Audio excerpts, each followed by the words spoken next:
One day, James had to wait at the station till Edward and his train came in. This made him cross. Late again? Edward laughed, and James fumed away.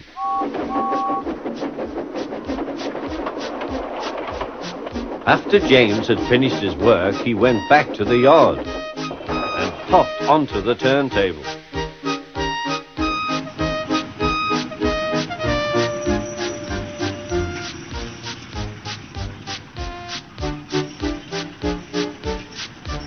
He was still feeling very bad-tempered. "Edward is impossible," he grumbled to the others. "He clanks about like a lot of old iron, and he is so slow he makes us wait." Thomas and Percy were indignant. "Old iron? Slow? Why, Edward could beat you in a race any day." "Really?" said James. "I should like to see him do it."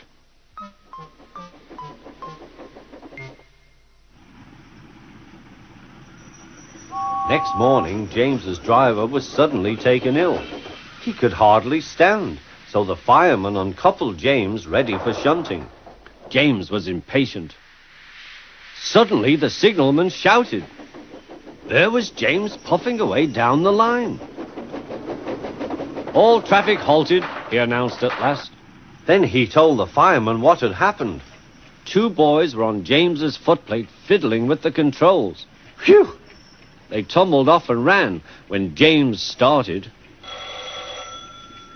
The signalman answered the telephone. "Yes, he's here." "Right. I'll tell him. The inspector's coming at once. He wants a shunter's pole and a coil of wire rope." "What for?" wondered the fireman. "Search me, but you'd better get them quickly."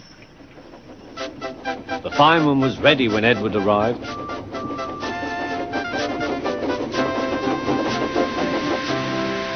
The inspector saw the pole and the rope. "Good man, jump in." "We'll catch him, we'll catch him," puffed Edward. James was laughing.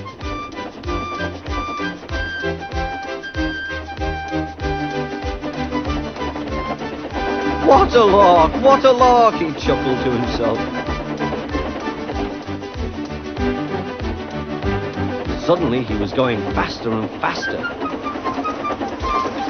He realized that he had no driver. "What shall I do? I can't stop! Help! Help!" We're coming, called Edward.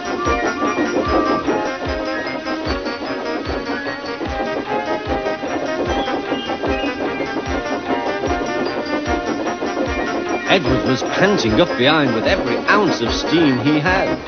At last he caught up with James.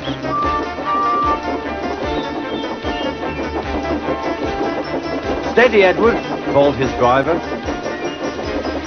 The inspector stood on Edward's front, holding a noose of rope in the crook of the shunter's pole. He was trying to slip it over James's buffer. The engine swayed and lurched. "At last! Got him!" he shouted. He pulled the noose tight.